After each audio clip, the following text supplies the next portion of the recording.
Welcome to BAR Matters Guide.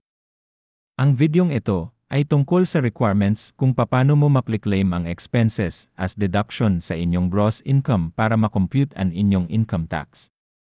Ang rules na ito ay applicable para sa mga taxpayers na under itemized deduction. So kung ikaw ay under optional standard deduction or 8% income tax, ang videong ito ay hindi para sa iyo.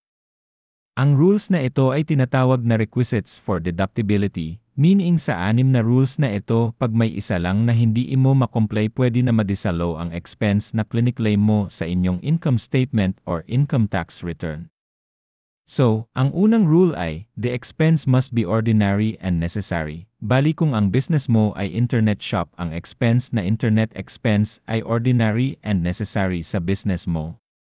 Pero kung ang business mo ay water refilling station, ang malaking internet expense ay hindi po siya ordinary and necessary, or maybe for minimal amount lang pwede siya maging ordinary and necessary. Then ang second rule ay, the expense must be incurred in trade or business carried on by the taxpayer. So meaning kung ikaw si Juan, ang expense ni Pedro ay hindi expense ni Juan. Kaya kung may resibo kayo sa expense, make sure na sa'yo yan nakapangalan. Then ang third rule ay, the expenses must be substantiated by proof. So meaning may mga resibo ka or invoice para sa mga expense na cliniclaim mo. And the best proof of evidence ay yung original document. Tapos dapat yung proof mo ay valid document, hindi yung mga resibo na gawa-gawa lang at walang authority to print. Then ang fourth rule ay, the expense must be reasonable, meaning yung amount ng expense hindi po excessive or dapat hindi overpriced tulad ng iba dyan mahilig mag-overprice.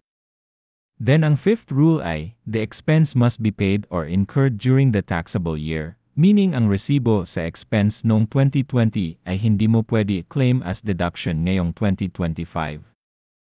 Then ang last rule ay, the expense must not be against public policy, public moral or law, meaning ang expense na ginamit sa mga illegal act or crime ay hindi po pwede maklaim as deduction sa gross income like yung mga bribe money. Then ang fines and penalties ay hindi raw pwede claim as expense kasi against public policy. Kasi ang fines and penalties ini-impose yan para magtanda tayo sa maling nagawa. Kung i-claim yan as deduction, parang nag-benefit pa tayo sa kasalanan natin.